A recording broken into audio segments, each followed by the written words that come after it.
All right, Black Box Radio. We are in the box. We back in the box in the February. Y'all know we in the BMore BLaK series, and this is the second week. We got our fifth voice, and we moving forward. This is our response to national or federal, whatever it is, Black History Month, because we're very clear that we're Black History every day. And so this is something that I wanted to do because Baltimore is such a special place. It's our city. And it's so many people here doing great things. And when you hear about Baltimore, it's always negative, especially on the national scene and talking to, and we have some violence going on. We do have some chaos, but we got a lot of great. And so that's my goal is to platform the great. This is a majority Black city, and we need to talk about it within greatness because it is great. And so we started the series last year. This is the second year, and it's the Be More BLaK series. So me and my brother here, we're gonna be more Black tonight for sure. I'm Queen. I am the host at Black Box Radio. We are a multimedia platform based in Baltimore City. We expose Black genius. We disseminate information to the Black community, and we just platform Black people. We are unapologetically Black, and we support, we be, and we talk, and we just Black. You know, we just Black up in here. That's what we do, and there's nothing wrong with that. So we put that on a pedestal, and we love Black people. I mean, it's no advertisement to other people, but we love ours. So it's all good. So tonight, I got my fifth voice, guys. This guy, he's been with me a few times. I mean, this ain't his first rodeo with the box, that's for sure.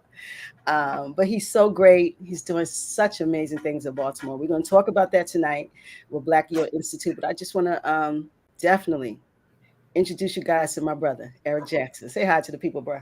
Hey, peace, peace, peace. We are so happy to have you. And first, let's get some background. Let's get some the backstory. Where's Eric from?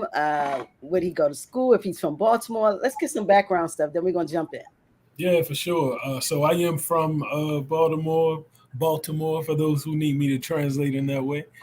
Um, I'm hail from, I grew up here in the city, specifically in Cherry Hill, South Baltimore. Um, Born and raised. I spent a lot of time here. I kind of developed my chops here. I'm sure we'll talk more about that. Mm-hmm. I went to, in high school, I went to Southside Academy, which was in Cherry Hill, a kind of experimental high school, community high school, and for environmental science, interestingly enough. That's not where I learned about urban agriculture and all of that. However, I did get excited and interested in being a steward of community and hone my skills as somebody who cares about community. So, yeah, that's a little bit of my background. Okay, so you're a Baltimorean. All right, Yeah, that's something I didn't know. So I know you were here, but now I got that. And I didn't know Cherry Hill. I thought you was just, you know, over there, but you from there. I'm from Okay, here. yeah, that's I'm what's rich. I'm rich like Rich Mike Mike. who was on the show Yeah, the before. rich lane. I love it. I love it. So, how does a brother from Cherry Hill? Because let me tell you guys, there's a lot. It's carryouts. It's everything. It's not even a grocery store. Let's be clear in Cherry Hill, unfortunately. So it's a lot going on in Cherry Hill, and you are into urban agriculture. How did we get here? Just how did that happen? Sure, yeah. So I would say first, that's accurate, about the community.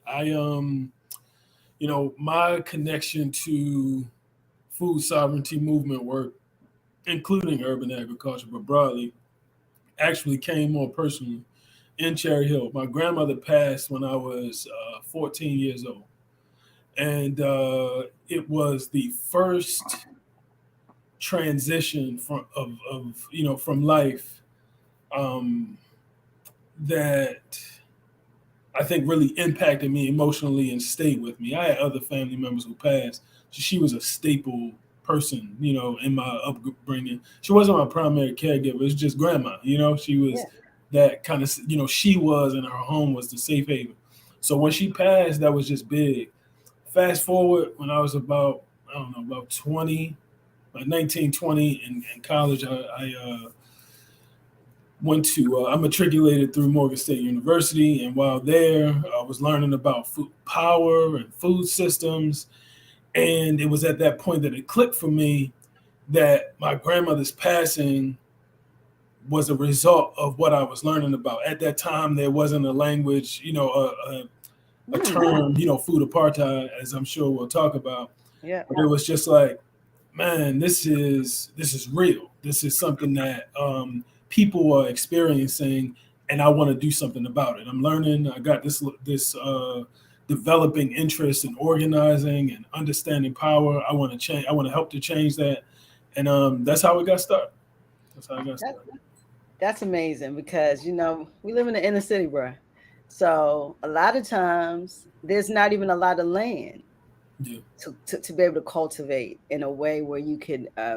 Because you can listen, you can do pots. You can bring fruit and vegetables from pots, in a concrete jungle. You can do a lot, Sure. but just enough land to really farm and till the soil and to plane the soil. That's not something that inner cities boast a lot of. Not that they don't have it, but they don't have a plentiful like it is down south, Sure. So for you to see that and say, listen, we're going to do something that is centered around farming, centered around food, centered around the community in the inner city. Wow. How did you say, okay, we're going to do this in Cherry Hill? So that's interesting. I'm glad you asked that. So 2016, I was recovering from a fire that I was in, actually. And it was at that time that I got an email from some elders in Cherry Hill, part of the Cherry Hill Development Corporation. They wanted me as a member at large, if you will, of the Cherry Hill community. Mm-hmm. At that time, I wasn't directly doing work in Cherry Hill. I was building Black Youth Institute and raising my family, building my family. And I got the call. I was asked to lead these community conversations. I obliged. And then the next year, we started those conversations. And the results of those conversations were the prioritization of what people wanted the Cherry Hill food environment to look like. Right?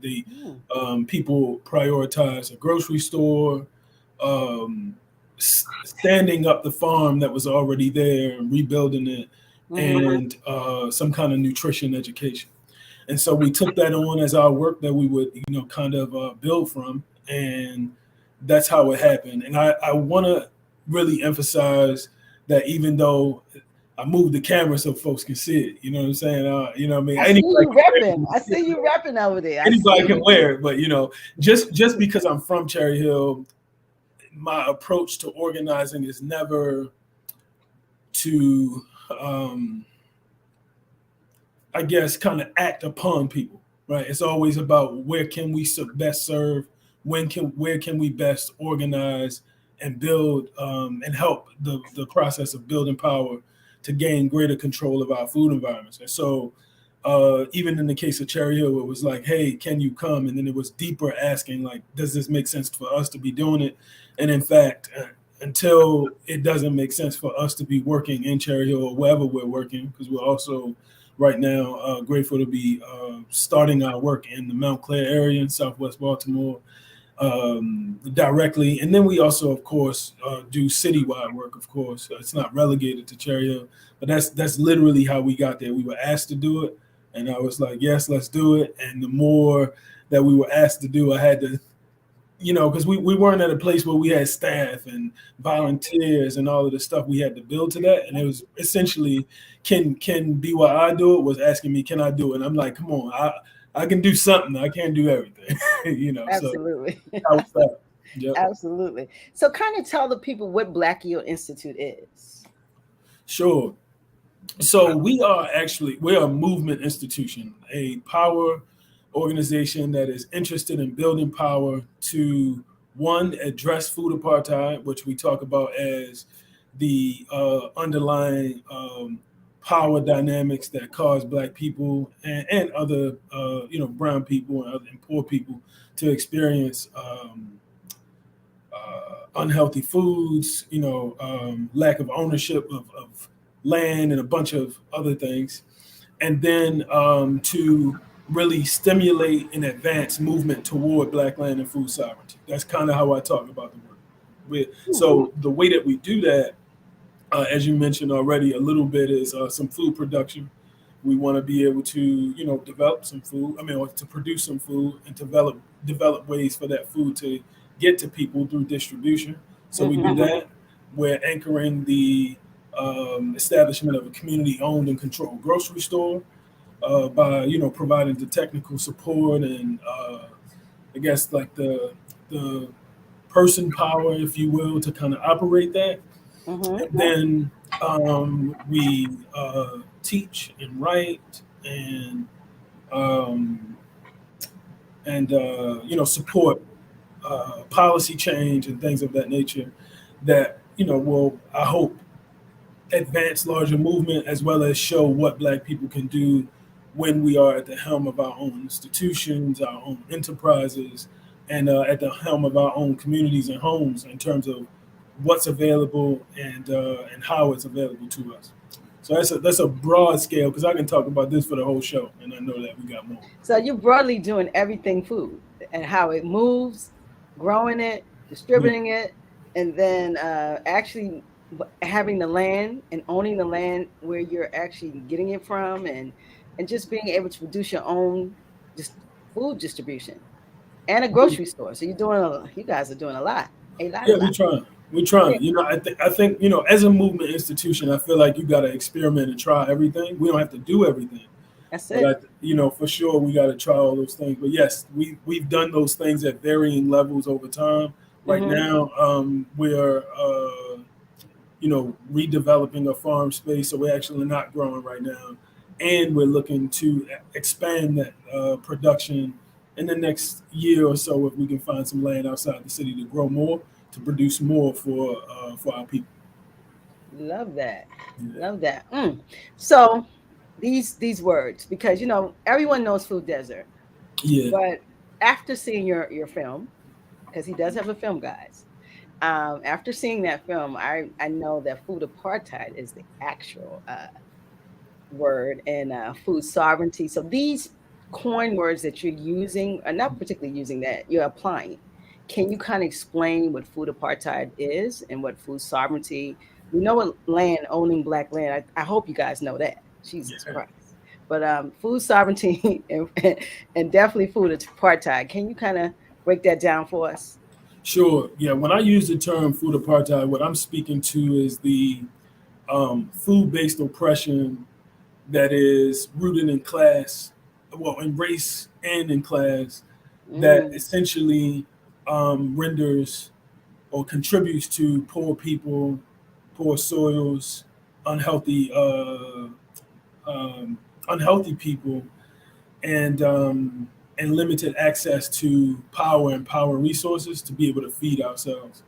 And oh, so I know that's a broad concept, but I guess what it looks like on the ground is what we know we all experience, especially in urban context and in rural context as well. In true. the urban context, what you see or how you see food apartheid showing up is the inundation of, as you mentioned, carryouts, corner stores with foods that are not nutrient dense.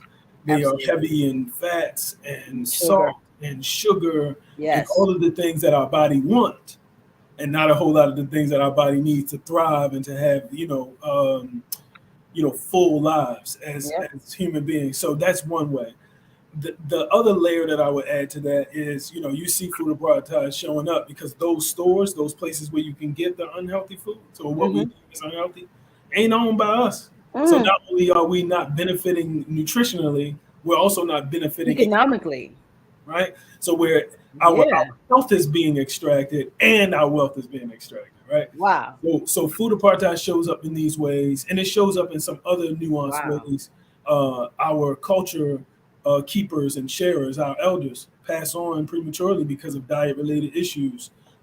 We don't have access not only to the foods, but also to the knowledge to produce the food, prepare the foods that our ancestors had. Food apartheid shows up in just those small examples and so Mm. many more where we're not controlling our food environment, including what's there and what's not there, and the immaterial things like our culture, our Mm-hmm. knowledge base, and so forth.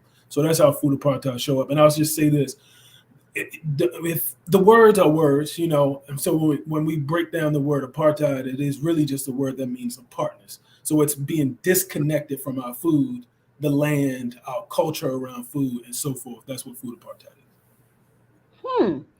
That's big because not only you said something so many things in that in that one that just hit me because of course we know that not getting the food because of race, class, and this is rural. It's not just inner city. is. This happens in rural areas where people have food issues, Right. and usually impoverished people who are Sure. poor or under the nominal income.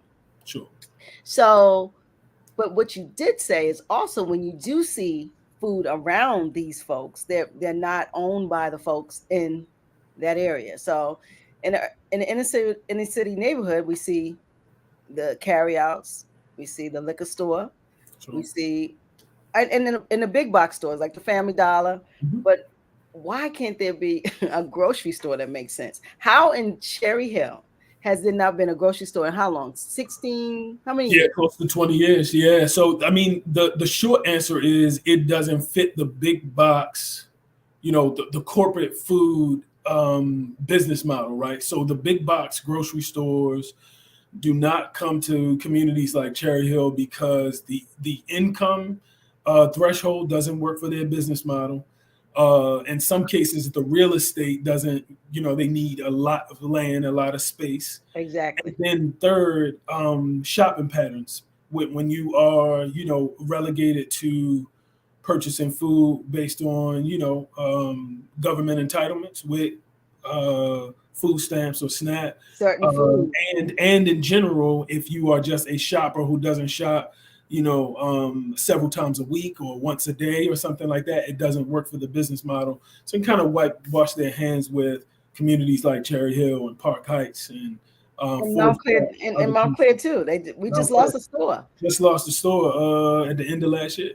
Yep. So, So this is still happening. In 2023, we just lost. Well, it was the end of 2022, but yeah, it's and this is the second. This is not the first time. This has happened a few times in this one area. yep, And here we go again. The grocery store is gone, and a lot of these folks use that store. yeah. So And, so and can I just say, food apartheid is very nuanced, and I won't go into all of it. I will say just real quick, we actually have a small, like a mini text that'll be out March 27th if folks want to pre-order on our website that really talks about the nuances of food apartheid. However, and so I got to say that commercial because I wouldn't be give me who your I am if website. I did. Put your website out there. Black Yield Institute, www.blackyieldinstitute.org, and you can check out our on our website. Look at two pieces that are coming out March 27th on food apartheid and on Black land and food sovereignty, which I'll explain in a little. Very short books that try to give a deeper dive into how these things show up historically and in the contemporary context. But what I'll say about food apartheid that I think is important, that it's also not just relegated to poor people, right? Because there are middle class and upper class Black people who are also disconnected from our food sources, historical food sources, and who are duped, just like many of us who are lower middle class, working class, or what have you, who essentially take our definition of what food is from those corporations, right? We got Mhm. snack foods masquerading as food, and we walk over food every day. The dandelion, the acorn, Mhm. and we walk over plant medicine every single day. Yeah. So I think that that's important as well to really name that piece, because it's not just when we talk about food apartheid, uh, and it's a concept, then we look broadly at how much power plays into it and not just the impact on food availability. Because food availability is one thing, but the question is that your food? And I don't care how much money you have, is it your food? Mm. Are Doritos your food? Is the chicken dinner your food, or is that food that was given to you or told that that's your food? And I think that that's a really important nuance. And I think it's important that if we broaden the understanding of what food apartheid is, then we broaden the possibilities of many of us addressing it and not just saying, well, the poor people got it. They'll be all right. You know what I mean? Hmm. No. It's very nuanced, as you said, because one would not, if you look at the situation, you would not think of that. You know, that doesn't come to the forefront of your brain, what you just said. I'm like, wow. So all of these things and definitely it's a power thing. Let me tell you something. For 20 years, there not being a grocery store is intentional. And really, if the municipality sees a need for its people who pays taxes, then they go about making that happen. Because I'm sure this would not have happened in other neighborhoods. We're talking about majority Black impoverished people, Yeah. and land that's near the water, that trust me, Yep. that they surely want. Sure. Someone surely wants. So at some point, they would love for you to leave it. Right. Yeah. And they because I promise you, once you leave it, there's going to be a few grocery stores. Sure. There will be a lot of things appear once you leave it. Sure. So it's really unfortunate that we see this, but then it shows up in so many ways in our health. Our lives are stunted by our diets. Yeah. Your palate is so controlled by sugar, Yeah. starch, Yeah. these things that go in your body and kill you, that Yeah. you even when you taste a vegetable, you don't like it Yeah. because your palate is so, am I right, Eric? You can't even eat that. Yeah. You know, your That's palate real. is what? That's so real. You know what I mean? It's That's like, real. yeah, that kind of synthetic and manufactured sweeteners Yes. really change. You know, where you can give somebody like natural sugar and apple, and it's like, this not sweet. What are you talking about? You don't see that peach juice rolling down your arm. You know, That ain't sweet, bro. Yeah, it's, gotta be a it's sugar cube. that's real. That's how it. And That's so when we real. talk about power, we're talking about how it impacts not only our built environment, it also impacts how we think. And Mm-hmm. so when we talk about sovereignty, and we use the framework of Black land and food sovereignty, sovereignty, when you just break that down, is just control, right? How Okay. do we have greater control? That might not mean producing all of our food. That might not mean controlling all of the food and non-food businesses in our community. But It having a might not, say, you know, just it may having a say. exactly, and that would be an ideal thing, right? That would be ideal. However, Sure. we got to get to having a say. So imagine if today Cherry Hill said by 2025 we will be a healthy community, however we define that operationally. We couldn't do that with the current cast of food retailers that exist in the community.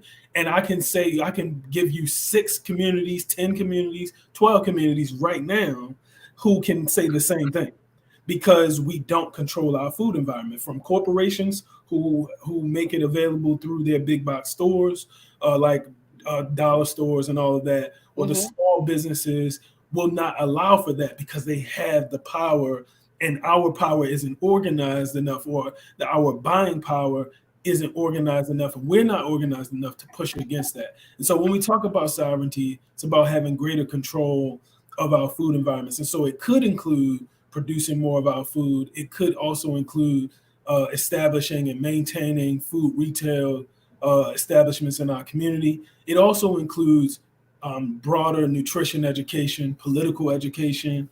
It Mm-hmm. includes, really being able to claim and reclaim our foods and cook them in our houses, cook them in public forums.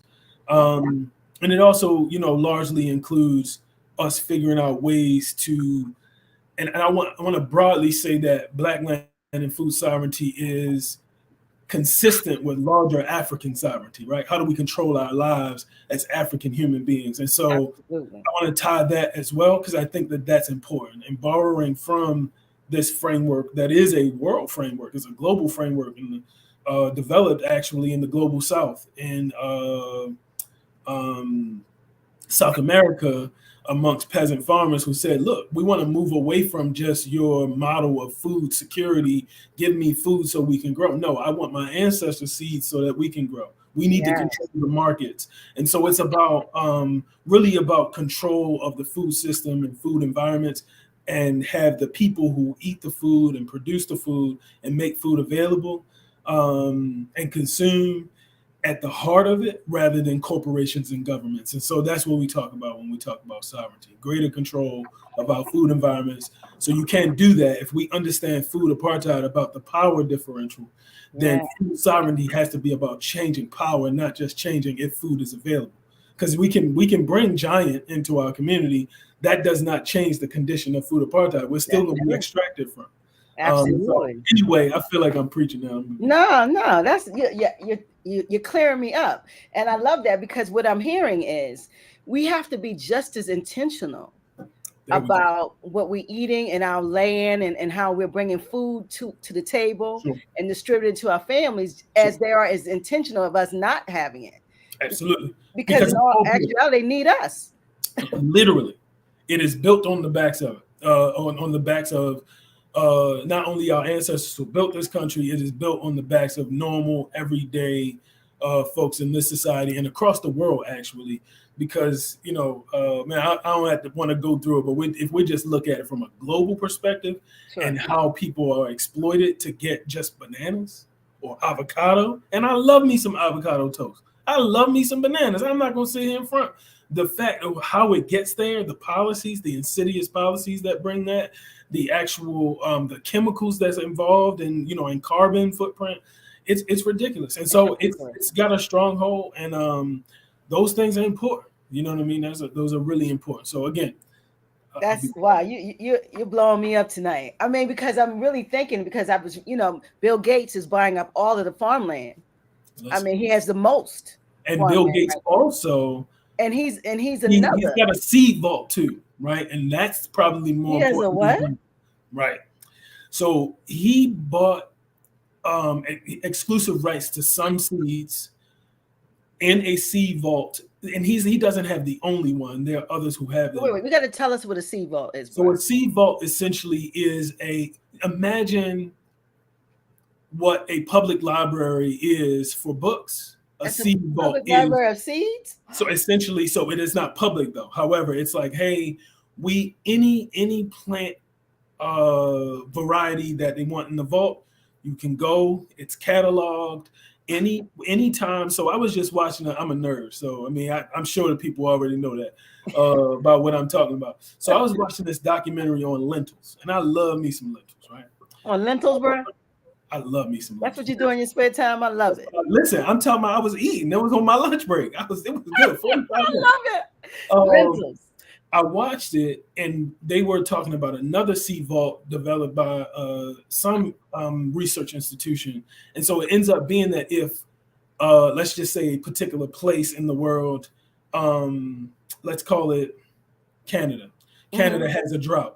And all of their, if not a drought, they have a disease, and the disease on all of the lentils impact the entire population because of monocropping, right? Monocropping, for those who don't know, is just like growing one thing.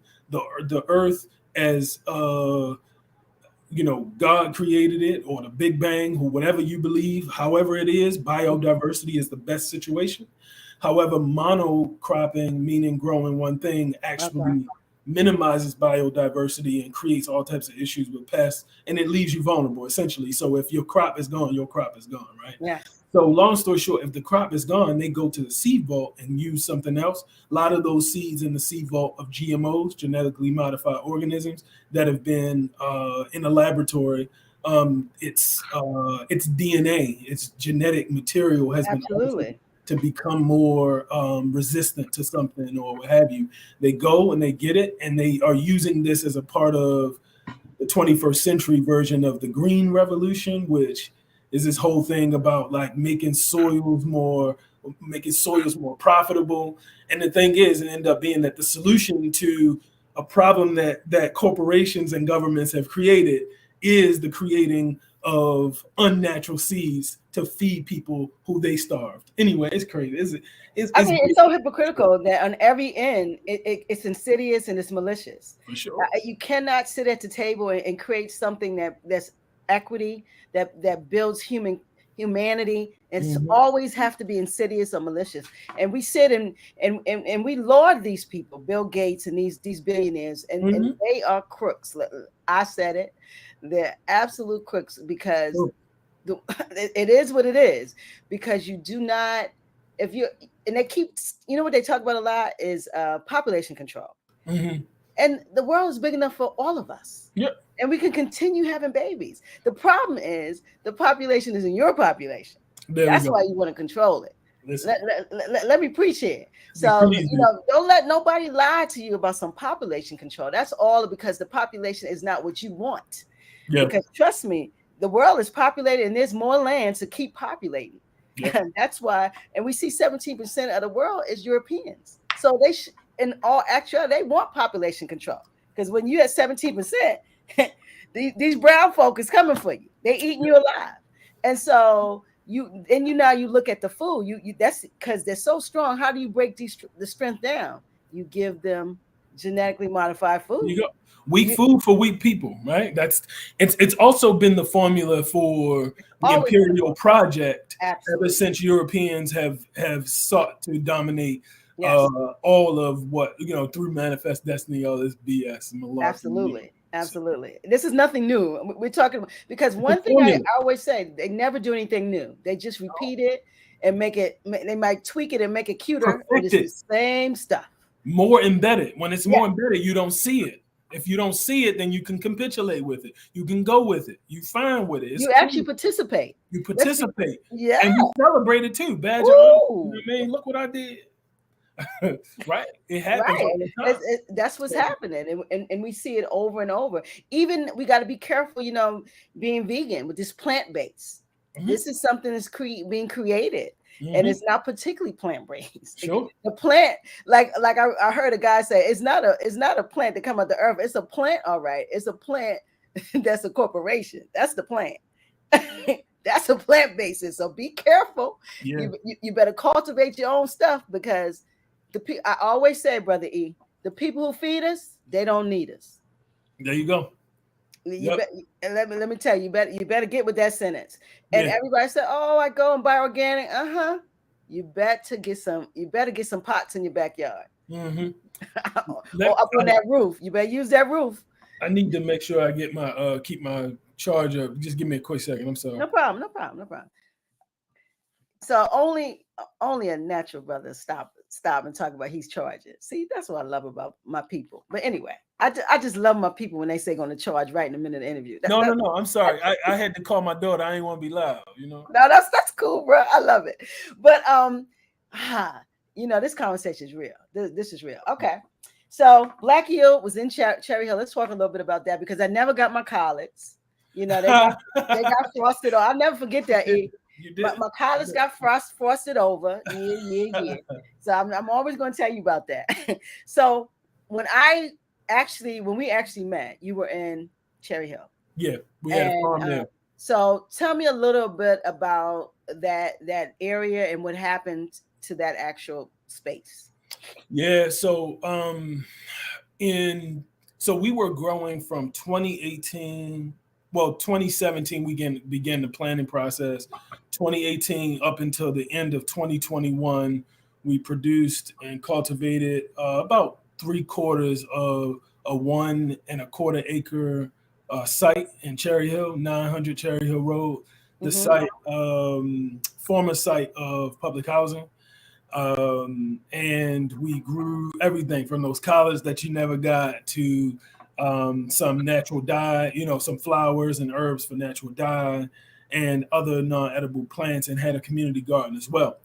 And also, I think a really important piece, it wasn't just about producing food, but we talked about growing food and growing people, right? We're like really building community on the land, having community space as well.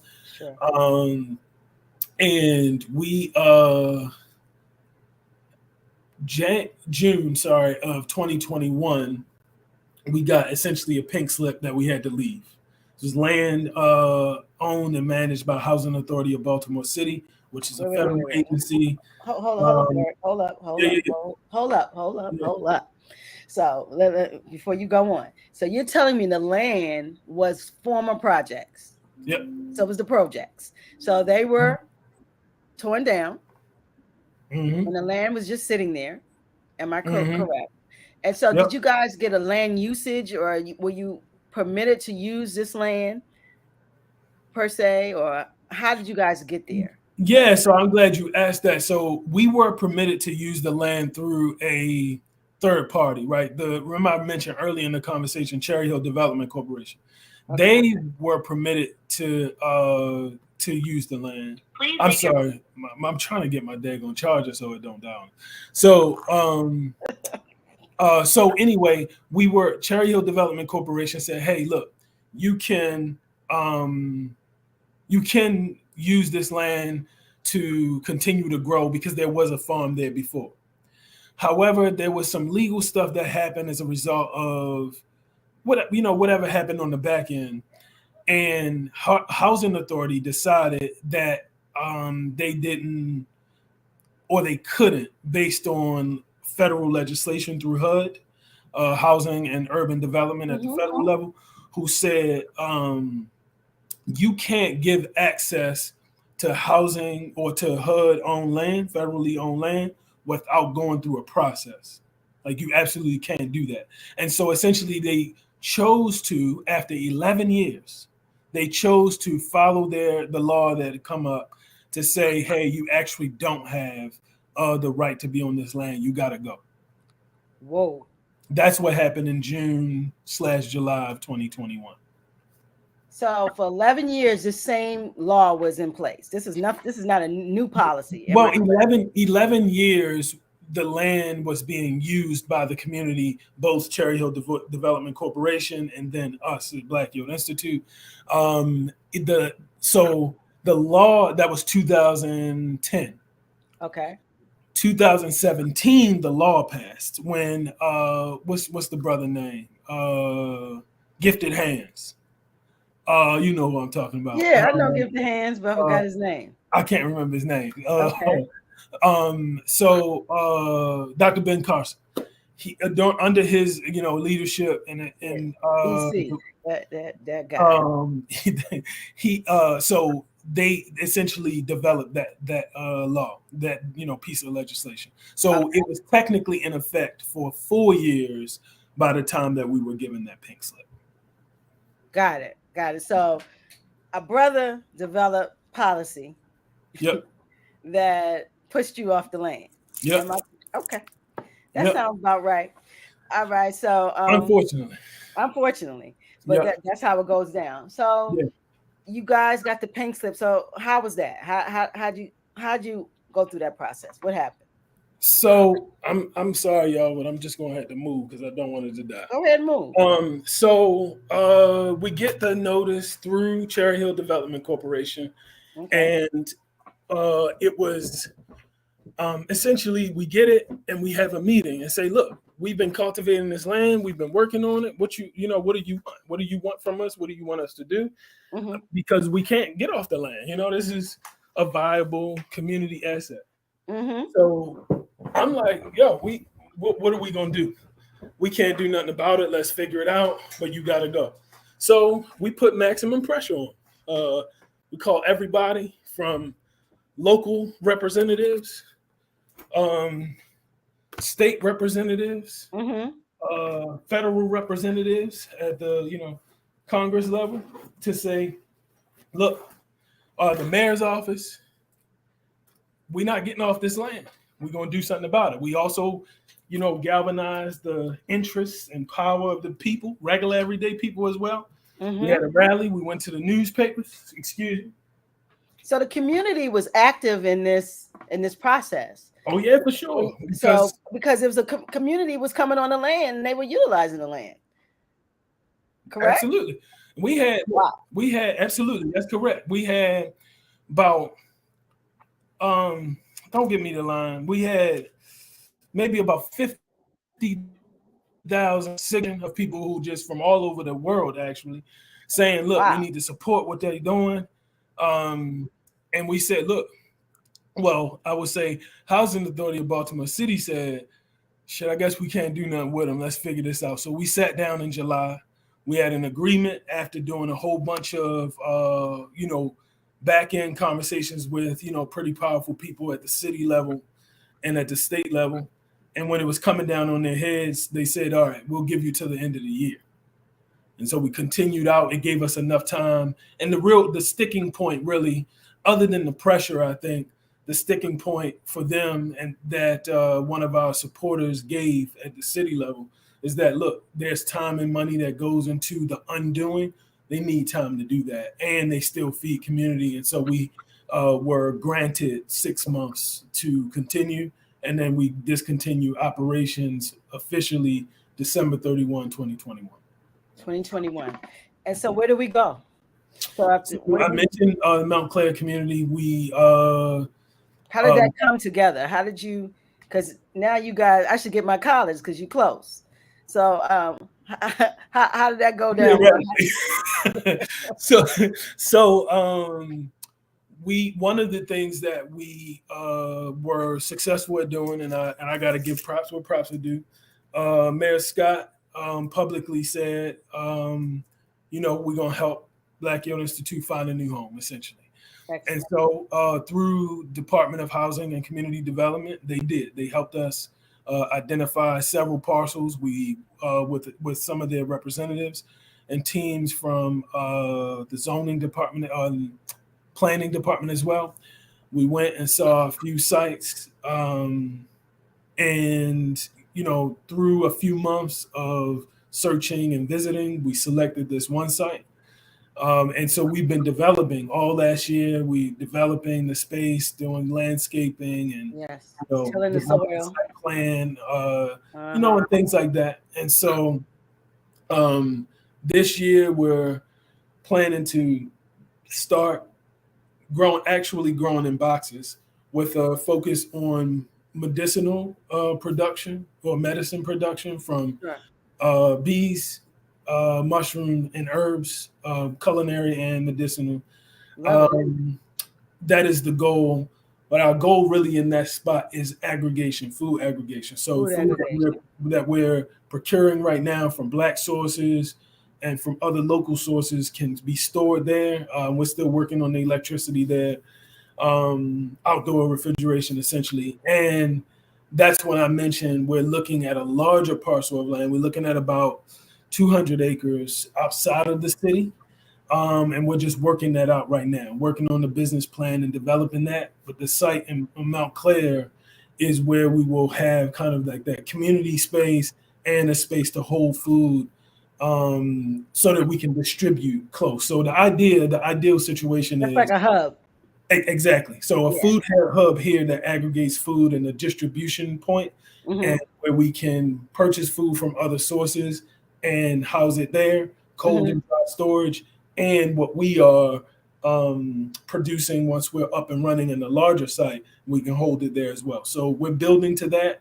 And my idea is that in the next 18 months or so, we'll have some operation where we're producing food in a larger site outside of the city of Baltimore and then holding here. However, growing a little bit of food, some courses. I mean, it was like teaching opportunities, volunteerism that'll start this growing season. Okay, so let me ask a question. Sure. What factor went into you? Because so you say you saw a lot of parcels, and land is important, and getting to the land is important because you need to move it around. You need to move the food around, so it has to be where trucks can get in and folks can get in. So what made you choose Montclair? What was the factors that make you choose this area to come and start your farm? To be very honest, I mean, it is what it is. There were other sites that were better than this site. To be very honest, they weren't. It wasn't ideal. And we looked at a site, for example, a site in Curtis Bay. It was like an industrial park. It was open. We could build soil there. It was actually a whole lot of concrete, but we could build soil. We can bring soil in and build the soil on that space. It was probably like, I don't know, I'm making this up. I'm going to say 6 acres. It was somewhere between 6 and 15 acres. It was a lot of space, actually. Well, that's pretty good. It was a big space, actually. So the thing is, when we got to it, everybody was excited. Eyes were wide. It was close to Cherry Hill. And then it was like, oh, it's zoned industrial, and you can never do any urban agriculture. And I was like, okay. So then we looked at another site in Mount Winans. Why would they even show you that? They didn't. So that's the other thing too that I They learned. don't even know. The city, through all of its agencies, right? They don't have a clue. The agencies manage them. They're owned by the mayor and city council. Mayor and city council own the land. I'm talking about the inventory so broad, folks don't even know until they go into the, the inventory, Yes. where it is. I forgot what it's called, the system. I would give it to everybody because it's good public knowledge to have. But you look at the properties and it's just like, yo, they don't even know because it's so many, There's so many. They had so much, they don't even know what they got. so much. Wow. We looked at another parcel in Mount Winans, which is, also in South Baltimore. Yep. Good situation, 2 parcels that we were dreaming, and it was nice. And then we tapped in with some community leaders, and they were like, nah, we're going to do something with it. And I don't even want to talk about it. I would be diplomatic on that subject. And oh, wow. Okay. yeah, and so it was just like, yo, well, what can we do? And the clock was running. So we started this process in October. By the time that we learned about, so Mount Winans actually chronologically was the first place. Then we looked at the Curtis Bay site. And then by the time we got to Curtis Bay site, we only had like 30 days left to, make something happen. And then we saw the other site, and it was like, it's less ideal. However, we could make this work. Yeah. And it's close to home too. It's yeah. And the thing is, because we're headquartered in Cherry Hill, I don't want people to ever think that that's like, we're about Black land and food sovereignty, not just Black land and food sovereignty in Cherry Hill. The thing is, my mother taught me, and I stick to this, charity as well as power building starts at home, right? So we wherever we are, we're going to be. And when I say we, I mean Black people. And when I say, we second Black Youth Institute. And so we decided, we're going to make this work. And what I'll say is, in this process, the one thing that I've been able to do, and I'm really grateful to God and the ancestors for this, is just listen a little differently. And some personal and, in this work, political struggle that I've really walked through, sometimes carried through, kicking and screaming through, that I've learned and developed over since the last time I've been on the show. So I think that at least for me, it's just been powerful. And I bring that up to say that the Mount Clair site, at first it wasn't ideal. It felt right. The same reason why we went from fighting and doing the rally and all to say, you know what? I hear it loud and clear.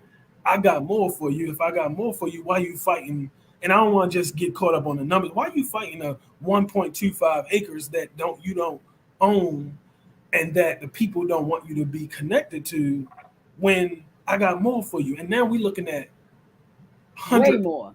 You feel me? Yeah. And other opportunities that might come up. And so, yeah, I'm just learning not to fight anymore. Simple, ease and quiet is what I'm moving for in this phase of my life. And so I'm glad that's this a little maturation right there, bro. Helping to mature me in that way. Yeah, that's maturation, and that's just life experience. You see that sometimes we're fighting battles, but it's not going to win the war. You know what I'm saying? So sometimes you got to sit back and just let things happen sometimes, and you don't know what God got for you. You don't know what's around the corner. What you fighting for is small from what you about to get. And so and that's what happened, and that's what's happening. So when you guys procured this land over here, Mount Clear, is that something you own and they cannot remove, or how's that work now? Will you have this issue again, or? So we hope not. So we're on a path to ownership. So excellent. We agreed to a pretty lengthy term of what they call a right of entry. So it's a contract. It's not a lease. It's a contract that say you have the right to be here. And so we did that for the purpose of being able to move from right of entry status to ownership. And so just at the end of last year, and give thanks for that, we initiated the process of purchasing the land.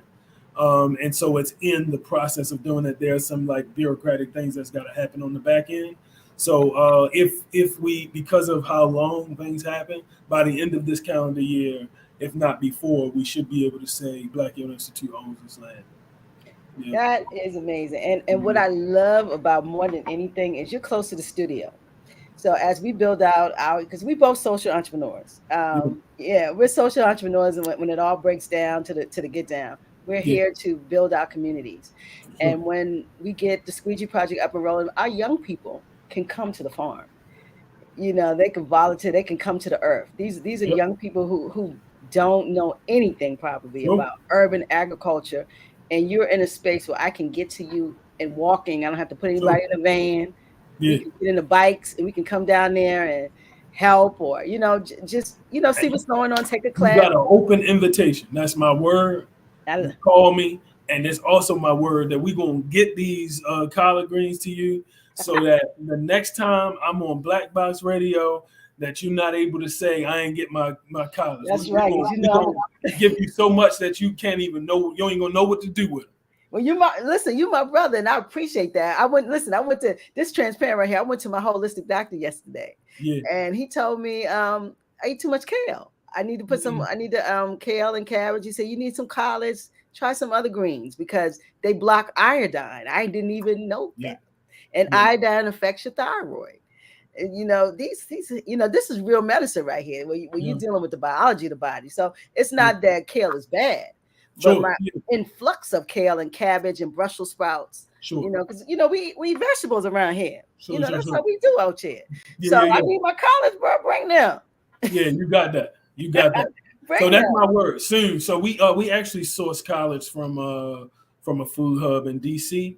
Okay. I'm gonna make sure you get some collards. They won't be BYI grown. They will be BYI procured. You're gonna get your greens. In fact, we'll tap in after the show's over. That's my word. We have them at the pop. We actually do a pop-up market every Saturday in Cherry Hill. I heard about this. I'm gonna get you. I'm gonna get you some, and you let me know how they are, and we get it started that way. Absolutely. Listen, that's what I'm talking about. And I had my brother Mike, and you got your Rich on. I see you repping over there his clothing line, but he's starting a juice bar in Cherry Hill. Listen, we talk about real juice, no fillers. And then he told me he got a partnership with the Black Guild. I said, that's how we do this thing. That's what we do.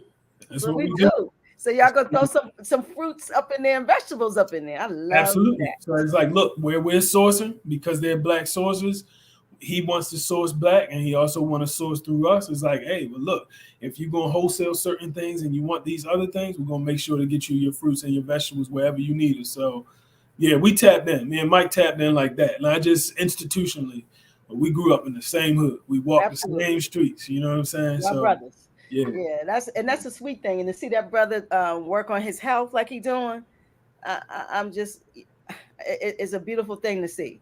And you know what it was? Diet. Yep. He told me about them 5 wings and that gravy. I'm like, bro. yeah. The walk. You gotta stay out of China walk. Yeah.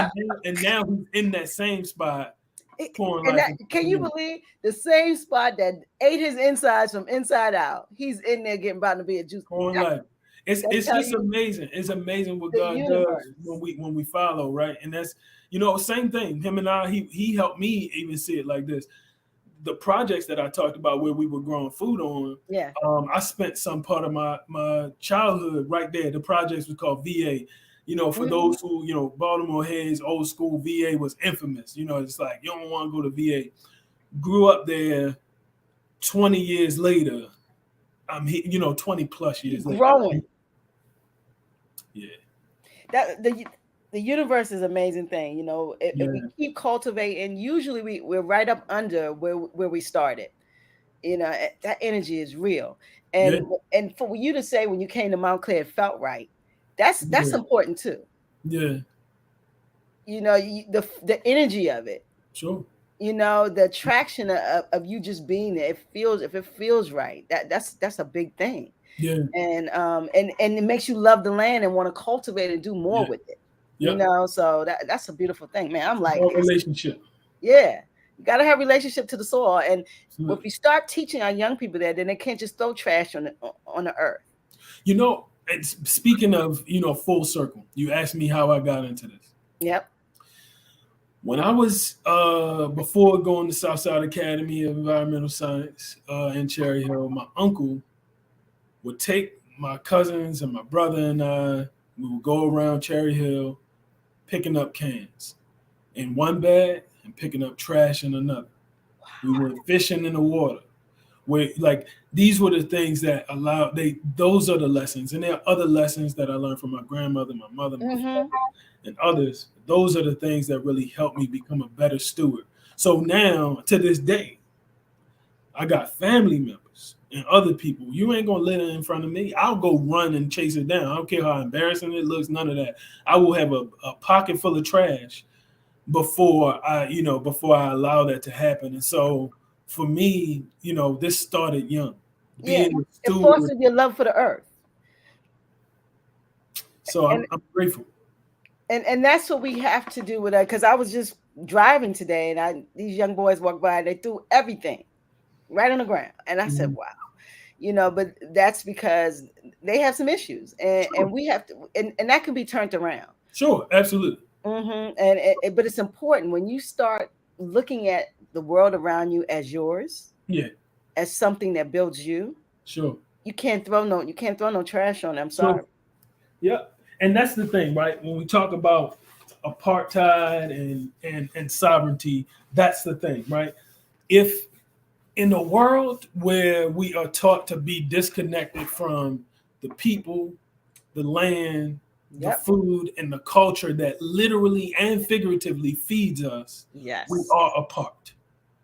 When we learn that we're all connected to other people, the land, food, and culture that feeds us, then we see that when I throw on the trash, when I speak evil words, toward you or whatever, that I'm doing that to myself, that shows stewardship, that moves us towards sovereignty. So it ain't just about, the food and all, it's about how we think and how we move. And so for me, this movement work is about, as it is about changing the conditions of, our food environments, it's also about changing the environment of our minds, because then we'll be better stewards of what is ours.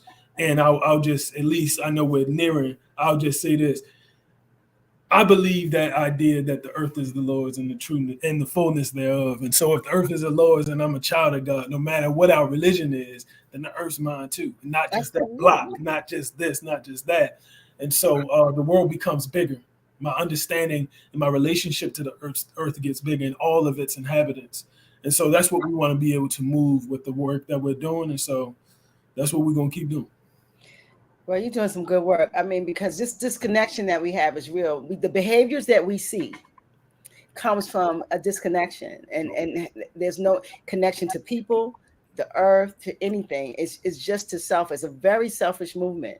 Sure. And then we see it continuing out here. It's terrible. So our young people, we see this behaviors and we act like we don't know what's going on. First of all, they're eating terrible food. Yeah. They have no connect. So we see these triggers and behaviors, and it all comes from disconnection. Yeah. It all starts there. So what you said was amazing. We got Big Mike on here. He said, "What's it, my guy?" He said, "My guy." Love you, boy. Love you, man. That's my guy. Yeah, that's a good guy right there. But I just I love your work. I'm very conscious about what goes in my mouth. But when I heard about your work and then I've been following it, and of course, we're in the same circles. Yeah. Black Yield is the truth. You guys are doing amazing. Just keep it up. I'm just so enthralled that there's a Black man trying to get some food into Black people. That's serious right there. Mike trying to get some juice into Black folks. This is amazing. I mean, and when I talked to him, he was saying the liquor store is next door. I said, we're gonna run them out, and them pineapples and mangoes get ready to come true there, bro. yeah. That's what I'm talking about. Ain't gonna be no more pineapple Patron. We're gonna done that. Straight pineapple ginger, right? Gotta go. You got to go, bro. So So I'm really proud of you guys, and it's just a blessing to be in space and to know that really we're working out here. It's some real work out here in these streets, and we're really trying to do work that's going to outlast us. See, that's what's important. Is we can't really think about what's going on in our lives. This stuff needs to carry on for the next hundreds of years. Yeah, I agree. And Queen, can I just say, Go ahead. thank you for spotlighting those of us who are just doing our small parts to steward, Yep. what we believe is connected to us. At least that's how I know I roll. I know that's how Mike rolls, and I Yep. know that's how you roll. And I'm sure that the other voices that have been amplified during this series are. And I would Yep. just want to thank you for doing your part. I think that is really important. So I just want to lift that up and say thank you. Well, I appreciate that, and this is something real. Honestly, bro, I was really, really sick, and I wasn't supposed to be here. And I asked God. I said, if you let me live, I would change, and I would be a steward to my community and to my people. Sure. And so this is not only something I do for Black people, but I do it because I promised God. Yeah. We And gotta talk more about that because that fire I mentioned, I glossed over. It was a similar experience. It was just like, look, man, ain't nothing can stop at this point. and no, and nothing can stop it. I saw the other side of it. I know what can happen. I thought I was there, so I'm like, yeah, God, I got you. Yeah, and he pulled me through, and I said, if you save my life, I'm going to change my life. Wow. And I absolutely did it. I'm gonna continue to do that. So this spotlight that I do is something that we need. To authentically talk about us is what we need to do. And it's not always very entertaining, but it's very effective. Oh shit. And that's all that's important. So I say, bless you, my brother. You got to drop your jewel. We got to get EJ's jewel. Drop the jewel on the people before we get up out of here. I want to just say, that we, as one would give credit to Mahatma Gandhi, actually be the change that we want to see. We literally have the power to do that, right? There are so many examples for us to follow. So many examples for us to follow, to be in control, to be better stewards of the relationships that we have to the earth, to our food, to our culture, and all the people around us. And so the only way to do that is to do it. So let's do that now. Ashe. Let's do that, Ashe. Listen, I love and respect you for sure. Get my collars, bro. Don't let me talk about you another 6 months. You're going to get them collars this weekend if it works out. And I want to say you got something coming out 5/27. You got 2 short books, Food Sovereignty, Food Apartheid. Am I correct? Coming out on the website. 327. Excuse me, 327. No, it's all good. 527. Y'all don't forget about that. Yeah, that's the launch of the. That's my man Mike. Mike, I'm calling you. We're talking about that. 327, March 27. My grandmother, who I talked about at the beginning of the program, her birthday is March 27th. That was the same day that Baltimore Strange Fruit, the film that you mentioned, came out. Those 2 works are the first 2 installments in our small book series, our mini book series called Living Concepts. So we want to be able to teach folks. Those will be coming out. We also have 2 other works that are out right now. Boots, Black owned and operated territories and spaces. These highlight some examples of African peoples doing great work in historically and contemporarily, and then Seeing Sovereignty, which talks about stories of Black people being Black in Cherry Hill over time. So please, if y'all can share the word, order books, pick up books, pre-order. BlaKHistory.org. Pick up, bro. BlaKHistory.org. Tap in with us on every platform, social media platform, and even on our website. You can connect with our newsletter and listserv so that you can follow what's going on. And thank you again. Appreciate it. Appreciate that. Listen, I love this. Listen, you be blessed, and we definitely gonna stay in touch. Let's get boxed up and out. Let's get them deuces, bro. Peace. Get them deuces. Yeah, we gone. We gone, Black Boxes. Good night. Good night, Mike. Don't go nowhere, Eric. All right.